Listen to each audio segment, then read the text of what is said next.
Hello, everybody. This is Jules, and before we begin, I would like to say a few things regarding this wonderful podcast. This is a project that I have been thinking about since 2019, and it's only now that I have managed to get it going. So I do appreciate that you're taking the time to give it a listen. I want to take this opportunity to thank the Creative Caravan that has supported me in the production of this podcast. Also, a very big thanks to each of my guests who allowed themselves to trust me with their stories and helped me in creating a space where people can feel like they can relate to one another, learn from one another, and find a sense of belonging. Enjoy! Welcome to So This Is Love, a podcast about love, the loss of love, heartbreak, and the meeting of self. We share stories on how the relationships we once had teach us about who we are and define who we become. And maybe through these stories, we can answer that age-old question. Is it better to have loved and lost than never to have loved at all? So, this is love. Hello, everybody, and welcome to another episode of So This Is Love. I want to start off the podcast by, first of all, just saying thank you to all my listeners, to all the people who've subscribed to this podcast. My numbers have been amazing since I started this podcast. We only have 3 episodes by the time we're recording this, so maybe 4 by the time you're hearing this episode. And the support has been overwhelming. We've been number 1 on Apple Podcasts, I think, since we began, essentially. So I'm so happy. And it's all because of you guys who are listening to this podcast, sharing this podcast, leaving your reviews, comments. I see you on my Instagram. I see you on the So This Is Love Instagram. So thank you guys so much. It means a lot. And I think the purpose of this podcast is coming to fruition, if that's the word. I really wanted this place to be a space where people can find some sort of relatability with stories around loss and heartbreak. So I think we're achieving that. Now let's get into it. Today I'm joined in studio by a very special lady. I'm calling her Cynthia, not her real name. And she's here today to tell us about a very defining relationship in her life. Not too long ago when she was in university with a lady named Jenny. This was her first queer relationship. It was filled with ups and downs, as is any relationship. But as we get to listen more, what I understand is that this is the one relationship where she felt very understood, and that's why she says this was a very defining relationship for her. So welcome to the podcast, Cynthia. Thank you, Jules. I'm happy to have you here. And I'm very, very, very grateful that you're coming to share this story, because I think these stories need to be told, and we need more voices like you in this space. Yeah, that's good to hear. Growing up queer in Kenya and not having any stories that kind of make you feel like what you're going through is normal was pretty difficult for me.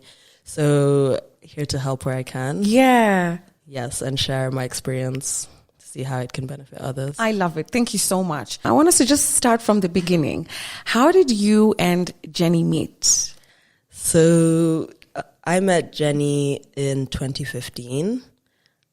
I was in my last year of university overseas. I had traveled from Kenya by that point, and had only ever really been in relationships with men. And up till that point, I kind of had a feeling that, oh yes, maybe I'm queer, maybe I prefer to date women, but I had not experienced it yet. So it was the last day of this semester, and we were out, as we do, partying. We were out partying. I was with my group of friends. Jenny was with her group of friends. And she walked up to me and was like, so, are you gay or not? And me being with my friends, her being with her friends, I was like, I felt so much pressure. And I had never vocalized this to anyone before. Oh. So I was kind of taken by it, and of course denied it, because all my friends were kind of like, oh my gosh, like what's going on? I was like, what's going on? But deep inside I was like, oh, that's kind of hot. Like, interesting. But of course I was like, oh no, I don't think so.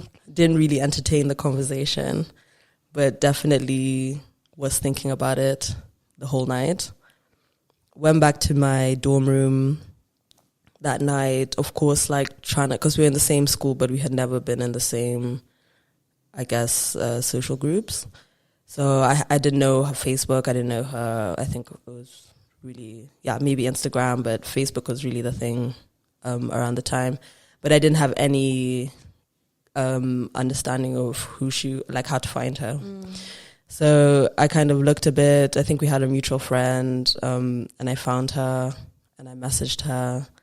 And I was like, hey, you know, it was really courageous what you did tonight. And I'm sorry I reacted in that way. But, you know, like I would maybe say I am into women and would like to continue talking to you if that's okay with you.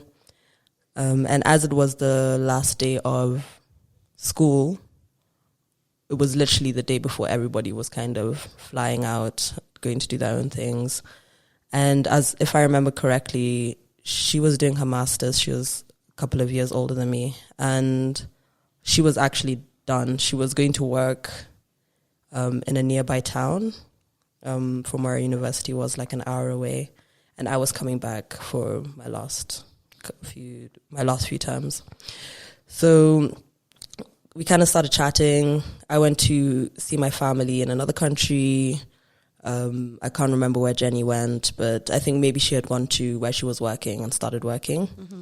And just chatting all the time, like, you know, like up all night on the phone. I was like, oh my gosh, I didn't know I could feel this way about somebody ever. And, you know, even looking back, when I think about when I was dating men, it was kind of like, oh yeah, you're cool. We could become really good friends. We could, you know, be intimate, but it was never like, oh my God, I feel so safe. I feel so understood. This feels right. It was there was always something. And this was the first time I was like, oh my gosh, like this is what it is that I've been waiting for. This is what it is that I thought I couldn't have, that I have now, you know? So that was a really interesting summer holiday, just falling like deeper and deeper for this person, like every day, but also very far away from each other at the beginning of this budding relationship. And I think there was a very big downside to it. As I was on holiday with my family, I was still in the closet, so it's not like I could be like, oh my gosh, to my sisters and my mom, like I've met this person that's making me feel XYZ. It was literally like me going through this by myself, and with Jenny. And I think maybe one friend who's been my friend for many years. I feel like she was maybe the only person I could talk to about this. So it was very bittersweet, I would say. And so then fast forward, I guess, through that summer of like talking all the time, I had now come back. We were in the same country, and the summer holidays had ended, and now we were back in the same country after, I guess, almost basically falling in love over the phone. So also that first face-to-face interaction was very foreign to me, because at that point, she had been queer openly for much longer before that point, whereas I was coming into this without no past kind of reference, experience, or even communication or conversation about it. So I would definitely say I was extremely nervous to come back, to actually be together. And you know that joke of like, oh, are you going to do what you said on text type thing? Because I was just like, oh, what are those things, you know? because it was something I had never experienced before. So I came back to school. She was working about an hour away by train from where I was, and I couldn't come to. I didn't feel comfortable to invite her over to school because I didn't want to be judged for this. I still felt this big amount of shame of what are people going to think of me? Oh, people are going to think I'm gay, and there was just still such a negative stigma to it at the time. And even if it wasn't like what people were really thinking, there was definitely some kind of like undertone of humiliation that was associated with it. Even abroad? Even abroad. And not as much, like definitely not as much as here. But I think it's just that, I don't want to call it mob mentality, but like that kind of like, if it's not somebody you know, you can easily get into a conversation with people and it's kind of seen as like a thing you can joke about, and there's just some kind of humiliation or shame attached to it that I had experienced before, and I wasn't ready to face that. I wasn't ready to talk about it because I didn't even know what it meant for me yet. So I would always go and see her in the town she was in, working. And she had two other roommates, one really cool chick, another one also who was also queer. And it was just such a loving environment. So I definitely felt more comfortable also putting myself in that kind of environment where I didn't have to explain myself.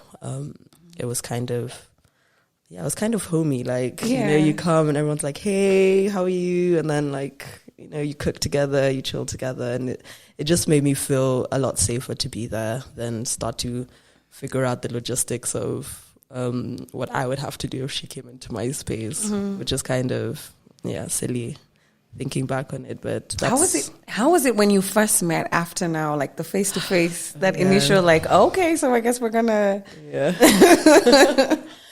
that's a good question. I think... like definitely like butterflies first of all, big butterflies. And even what I was saying before of like how she had been queer before, I think from that initial introduction, she kind of held my hand through a lot of my anxieties, and was kind of like, it's okay, take your time, I know this is new for you, let me know what you need, but ask all the questions you want to or need to. And that's why I say this relationship was so important to me, because I had never been given that kind of kindness, genuinity. I had never been shown that in a relationship before, especially in one that, I had never been shown that before. So I think she really made me feel comfortable. And throughout the course of this time we spent together, it was just a day by day process of kind of like understand. Like it was a normal relationship, I guess, but I think just at that initial point, there was a lot of tell me what you're going through, tell me how I can assist you, talk to me if you need to, and that really made me feel safe. Okay, so now you're back in the same country. I guess you're getting to know each other. Are you dating at this point? And can you tell me a little bit more about that time? Yeah, we're definitely dating. And it was a weird time because I was just in my last semester of uni and was about to travel as well. So I think there was kind of there's like a clock on it,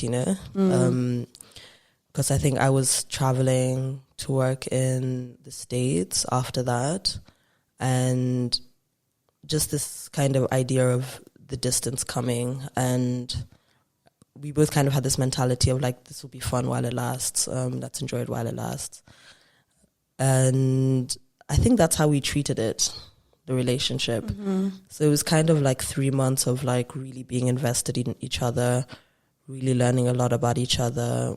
We came from very different cultural backgrounds. We came from different continents. And I think that was also kind of exciting at the time. And I think, this 3 months of dating was a lot of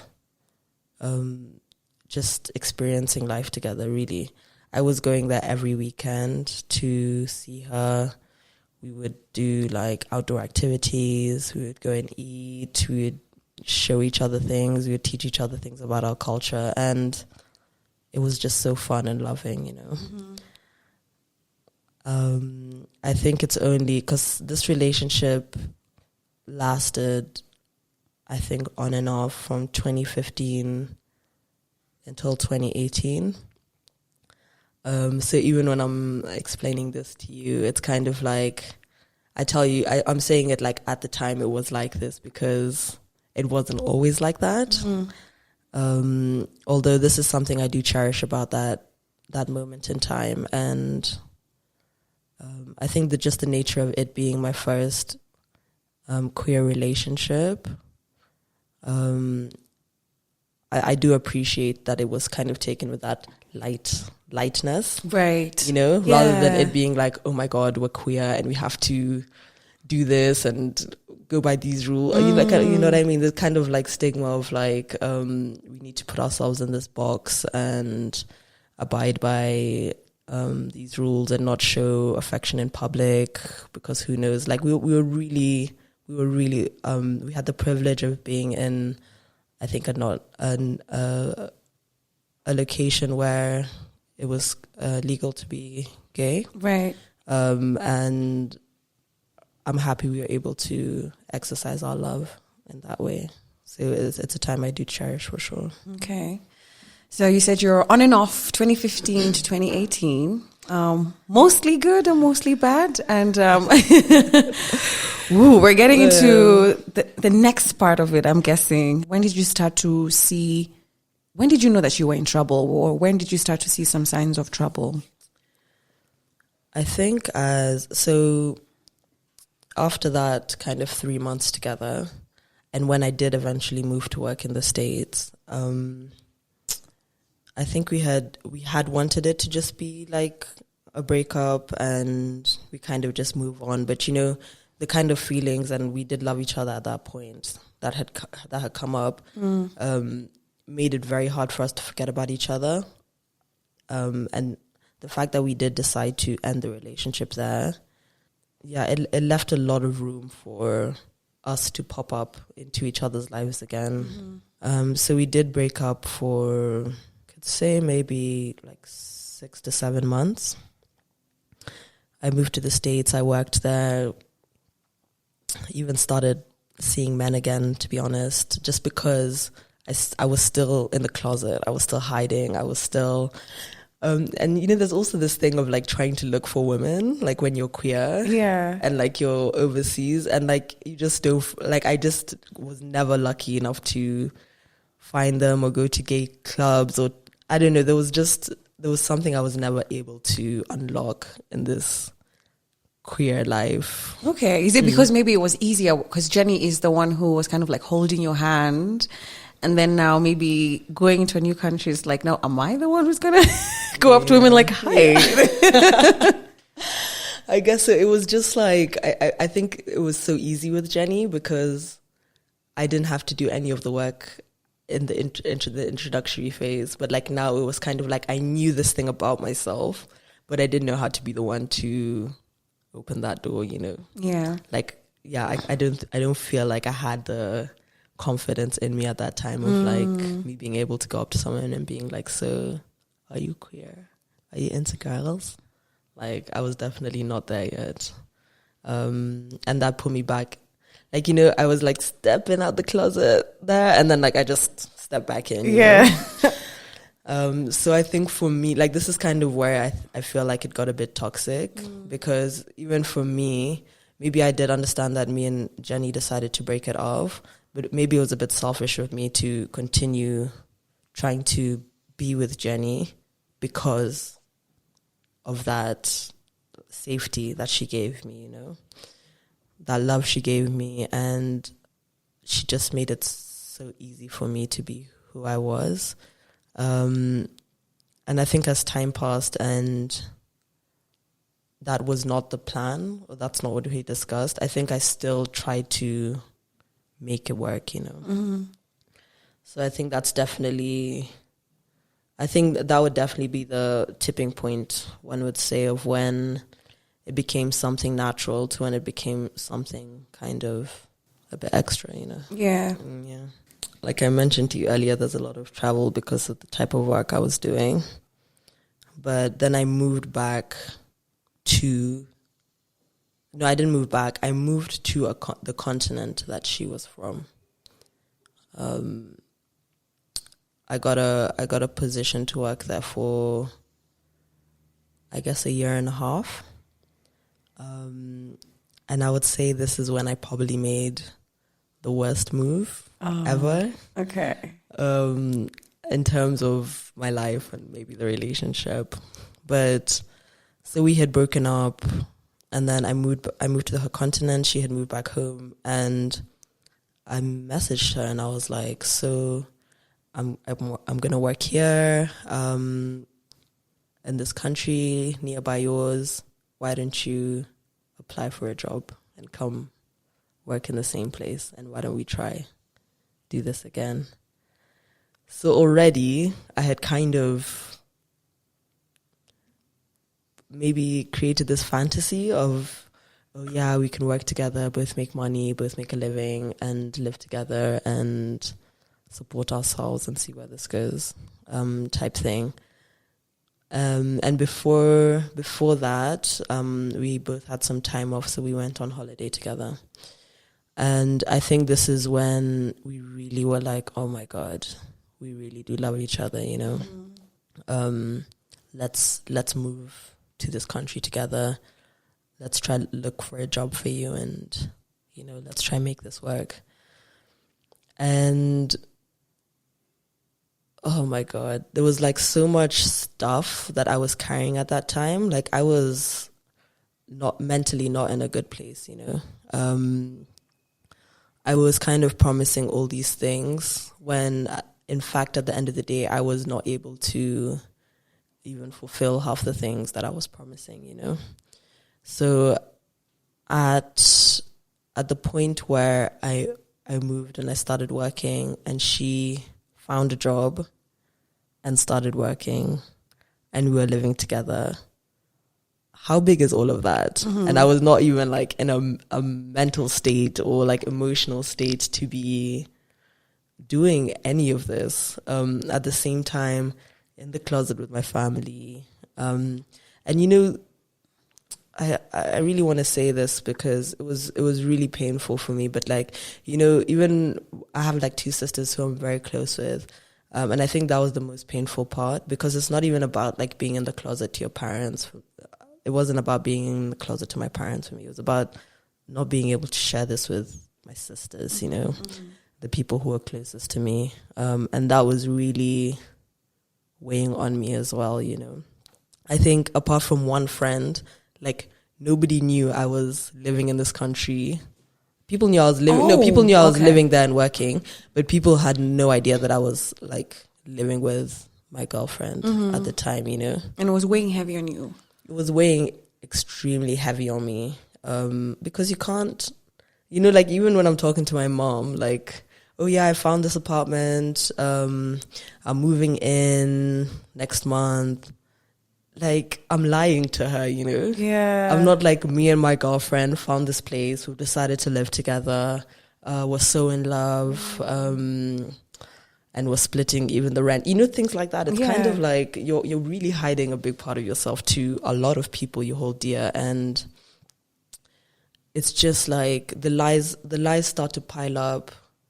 And you can't even tell yourself you're happy in this relationship because your mind is just trying to keep up with all the lies you've told, all the stories you've said. And it was painful. I'm not going to lie. It was really painful. But in terms of the relationship, let's go back to me and Jenny. Okay, that was me. That's what's going on inside of me when I've convinced her to move to this country, and now we're living together. And it started off really well. We were both working. We were both extremely busy at the time. We were both making decent amounts of money. We were able to travel. We were able to go out all the time. And I mean, if you're on the outside looking in, it would really look like, oh, wow, this is such a beautiful relationship. And I think it reached a point where I really couldn't, there's a point where you sell somebody these dreams, and then there's a point where it's been long enough to know that, it's long enough for the person to know that these dreams aren't coming true. And that's kind of where even the home environment kind of started to become problematic. And then all these things were coming up, like jealousy, culture difference, which is a big thing, actually. My parents always tell me, be in a relationship with someone who's from where you are, know, like, and you're like, that's nonsense. I'm international, Mom. I'm traveled, and then I experienced this thing, and I was just like, oh my gosh. Yeah, I've experienced that as well when I lived abroad, because I was in school, and I thought, of course I can handle this. But as soon as I got into a relationship with a white man, and it was so, like, the difference was so stark. It's hard, and anyway, kudos for anybody in an interracial relationship, and you've made it to where you are. Me, I struggled. Yeah, that's exactly what it is. So all these small problems started arising, and I think even at that point, when I say I had even I was not mentally well I was not happy at that point. And I was not able to even love myself enough to love somebody else, Mm-hmm. And all this baggage of lying, jealousy, culture differences, all these things started to pile up, and it actually just made us almost despise each other, What do you mean jealousy of what? Like, how was it living with her in this country, and what happened to the dream, Yeah. I think I naturally was a jealous, maybe I still am, but I was a jealous person at that point, because I had been in heterosexual relationships before, where I have been cheated on, lied to, people have gotten with my friends, you know what I mean? And it's kind of just, it's something that was very rampant in me at that point. And I had I guess you could say it was trust issues, you know what I'm saying? So, and I had no tools to help me at that point. I think now I could speak differently, but at that point, I was not doing therapy. I was not able to talk to my family. So I was kind of just like an extremely toxic human being who had no outlet to really talk about the things I was going through. And why I even say culture difference is a thing is that the problems I'm going through are not the same problems that Jenny is going through. And she can listen to me, but she couldn't, even some things she can't maybe understand. Yeah, I get you. Okay. And things are lost in translation, and then you're still just left feeling like, I guess you could say I went from feeling extremely understood in this relationship to feeling extremely misunderstood. I think also something I experienced at that time of being in a queer relationship, some people don't think you're together, Yeah. Some people could be like, oh, they're friends or whatever. But you can literally be there with your partner and someone will come and hit on them, you know what I'm saying? And sometimes she would also entertain, like, not in a way of like, oh yeah, let's go do this. But like, it was kind of like, I felt like, oh my, like, am I not here right now? Right. So there was just so much going on. And I can't say like I was young, but I was younger. Like I had no reference even to I had no good example of a successful relationship. Right. Even my parents split up when I was very young. So it's kind of like the fight or flight, you know, like the flight is easier for me than like to fight for it. You know what I mean? So I just kind of took all these things extremely negatively. Also, there was so much trauma I had from forcing myself to be with men before, that I almost treated that relationship as the same, you know? I don't know if I'm making too much sense, but it's kind of just like there was so much going on for me at that point, and I had no outlet because of this thing of being in the closet. And I think really at the time I was courageous enough to tell the people I loved the truth so I could get even just counseling or something. But I just was in this place where I knew I wanted to be in a queer relationship, but how am I meant to be in this if I'm not able to communicate it with anyone, you know? Yeah. There's kind of like this internal turmoil that I was going through. It's painful. It was hard. So I think at that point I could realize that I was really not in a position to be in that relationship. And she kind of was the one who was with me at that time and got the effects of me at that time, you know. Now it came to the point where Jenny was like, do you want to be here or not? Because I can tell you're dealing with your own things and I can't be the one. She'd moved countries for you, hadn't she? Yeah. Okay.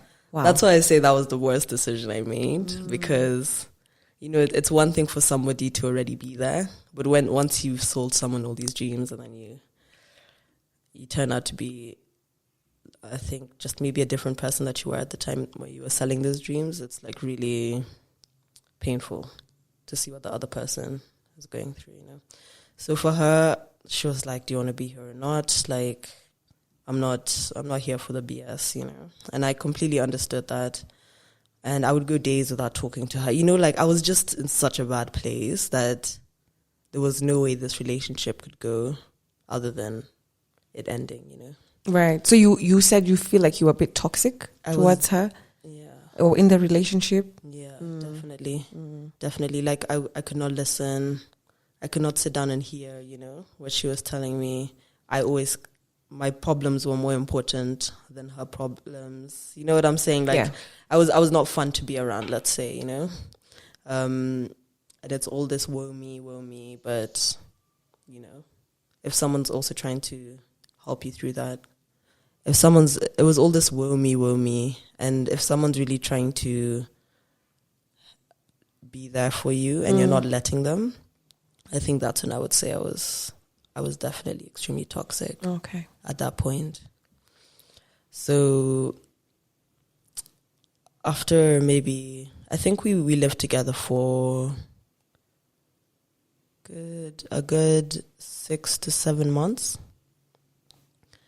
And then one day she woke up and she was like, when I come home from work, I want your stuff out of here. So I packed my stuff. I didn't have work that day, she did. So I packed my stuff and I left. And the fact that I can even recognize how toxic I was at that point is that I know she told me to do that, but I don't think she really like expected me to. And I did it, you know. I picked up my stuff and I left. I didn't pick up her calls for like a week or so.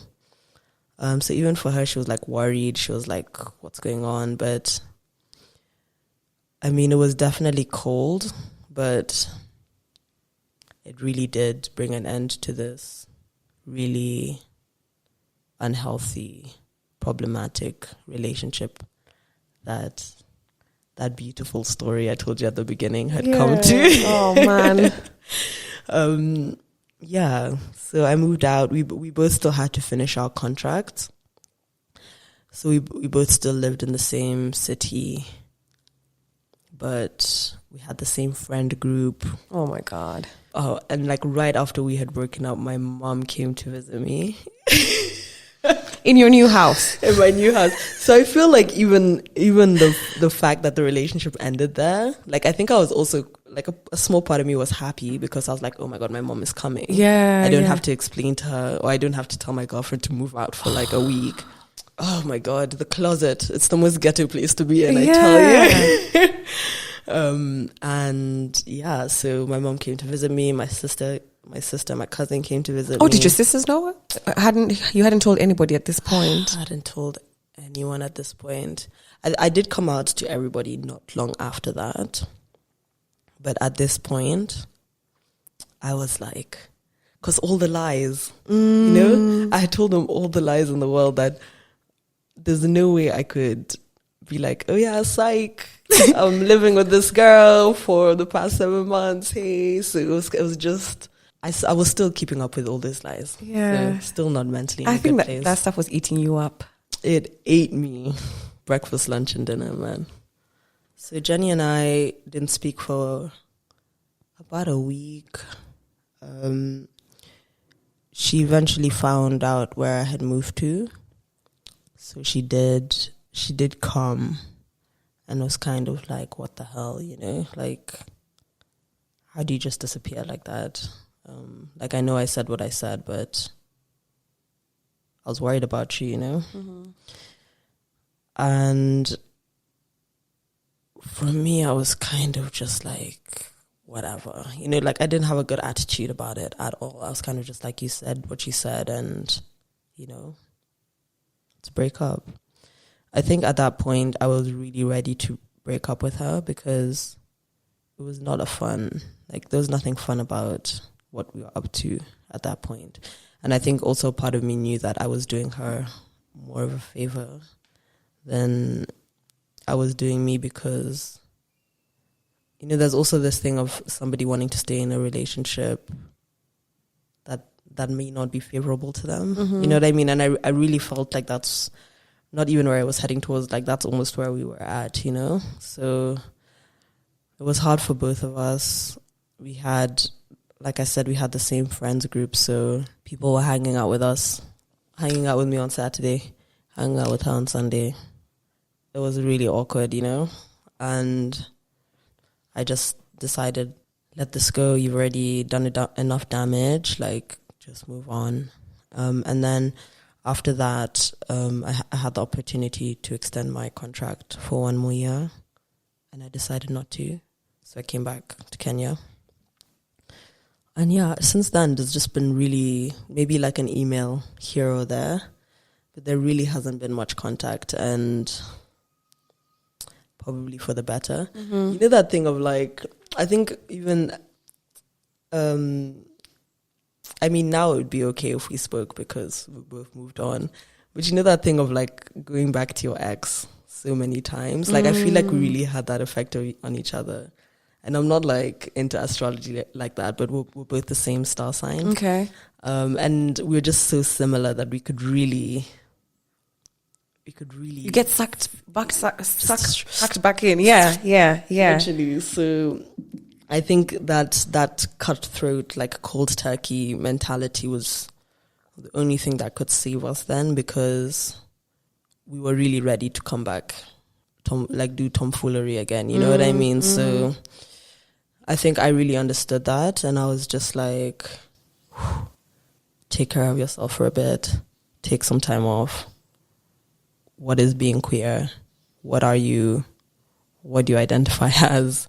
Come out. Right. Like, you know, there's so much stuff I had to do before I was able to even speak to her again, you know? Because there was nothing new I was going to tell her. I was just going to tell her the same problematic stuff.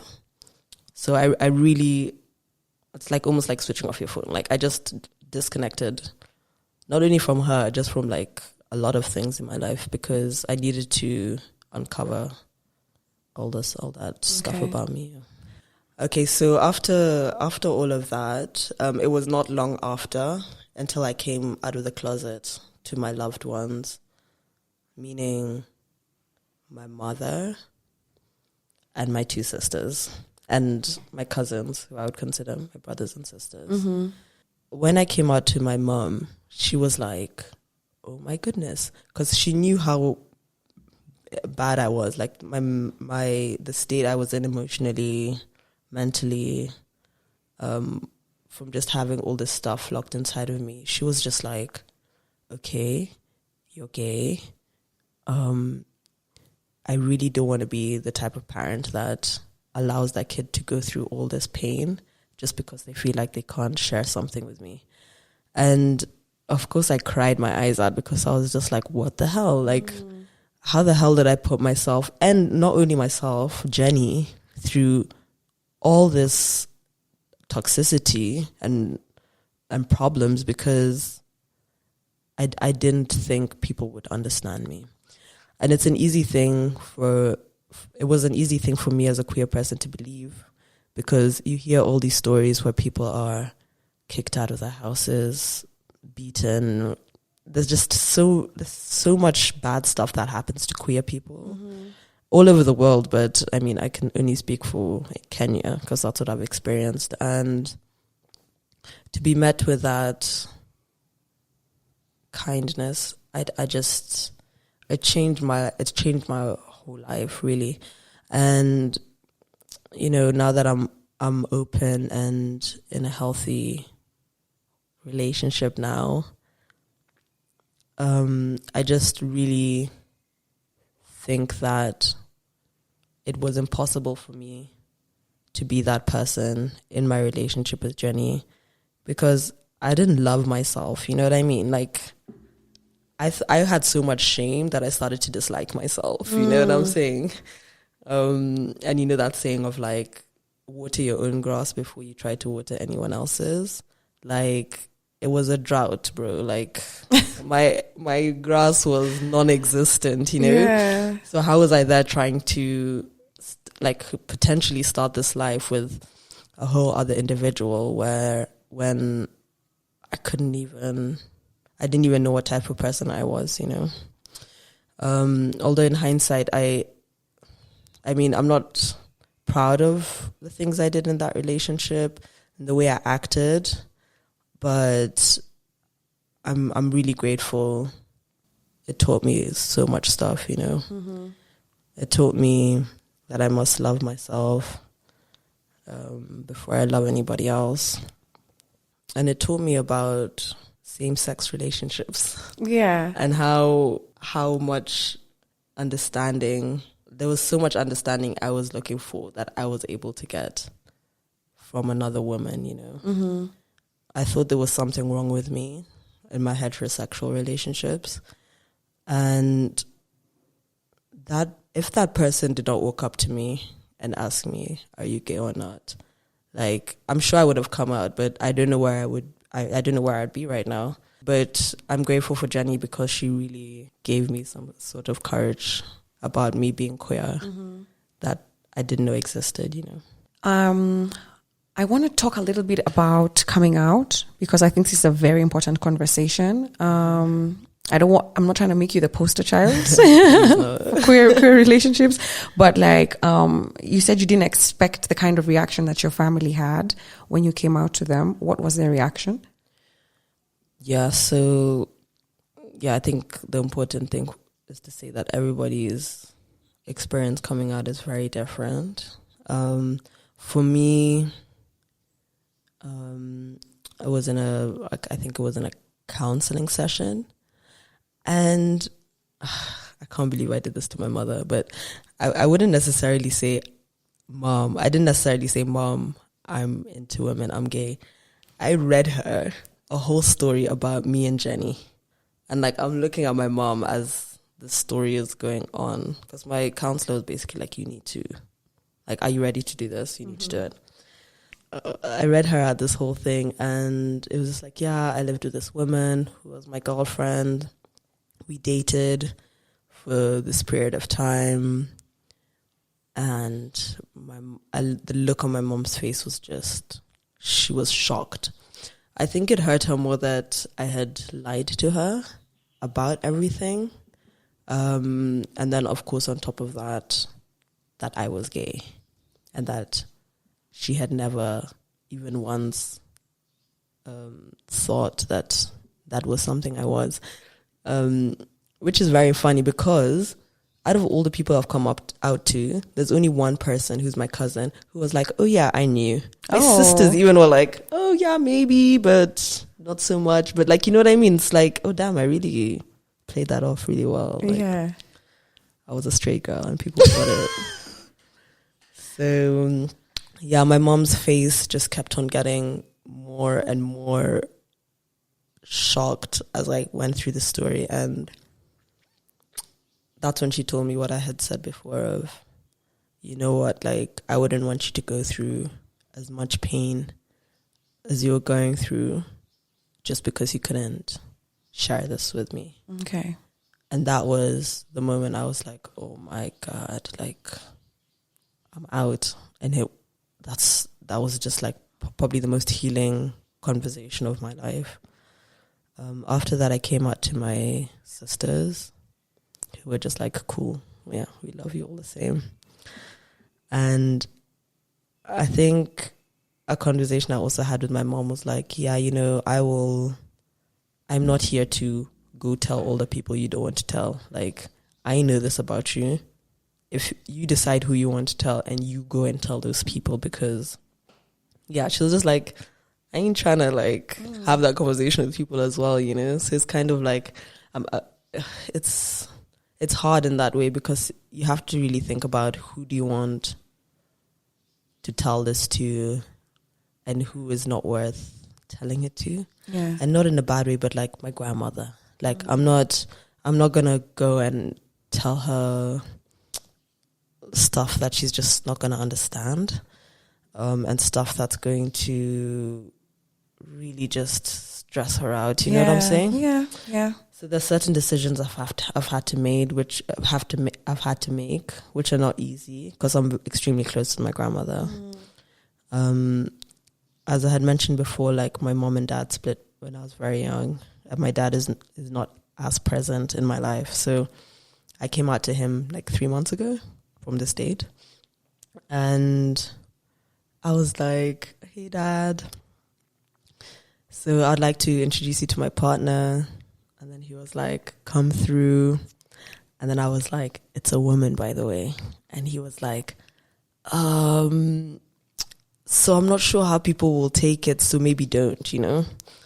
And then I was just like, "Okay, fine. Like, I'll wait until you're a bit more comfortable with it." And then after like a few days, he was like, "You know what? I love you so much, so I'll always support you no matter what. It's just that I don't know how to explain this to people." And I think that's the thing with parents. Mm-hmm. I don't want to say in queer relationships, but for me as a queer person with my parents, it's not so hard for them to understand, but it's like, oh my God, what are my friends going to say? What are my friends going to say? Yeah, I can imagine. Because for them, they are trying to figure out how to move around the world when people know that their child is queer. Because they know they love their child. Yeah. Yeah, so that's really something I've understood the past couple of years. Okay. Yeah. So you and Jenny broke up for good. You moved back home and that relationship is over. What would you say is your biggest takeaways from that relationship for yourself that you are applying into your life, and or romantic relationships that you've had moving forward or after that relationship? Yeah, so I think I mentioned this before, but I think it's really true for me. But love yourself before you love anybody else, and water your own grass before you water anybody else's. Because I feel like that's a thing people really have. Like, they'd rather have the cuddles rather than be alone. But I think it's really important to take time out and understand yourself and love yourself. Where are you now in terms of mentally and also relationship-wise? So, the good part. Skip to the good part. Let's skip to the good part. So right now I'm in a really happy relationship, and I don't mean like happy in terms of like things are always peachy, but I'm in a relationship where we really do understand each other. We listen to each other. We talk through our problems and don't let things pile up. And we really hold space for each other. So I feel like taking that time out in order to understand myself has really allowed me to approach this relationship with a completely different set of eyes, which I'm grateful for. And it hasn't been easy, but it's been worth it. I feel like if I stick to the things that I know are true about myself, then I will eventually add value to somebody else's life. Mm-hmm. I'm not here trying to shape shift and try fit into people's idea of what they want to hear, you know, like this is who I am. This is who I am. And if you come to me, you can be sure you're going to get that, whether you like it or not. You know what I'm saying? Yeah. All right. Well, thank you so much, Cynthia. In case you guys didn't catch it, Cynthia is not her real name. Jenny is not her real name, but you know, that's how we do it here on So This Is Love. Thank you so much, Cynthia. Thank you so much, Jules. This is really good. If you have liked this episode, please subscribe to this podcast and leave us a review. You can also share this podcast with a friend or two and follow us on our Instagram at SoThisIsLove_podcast. If you would like to be a part of this podcast, you can also reach us via direct message on our Instagram. This is Jules. See you next time.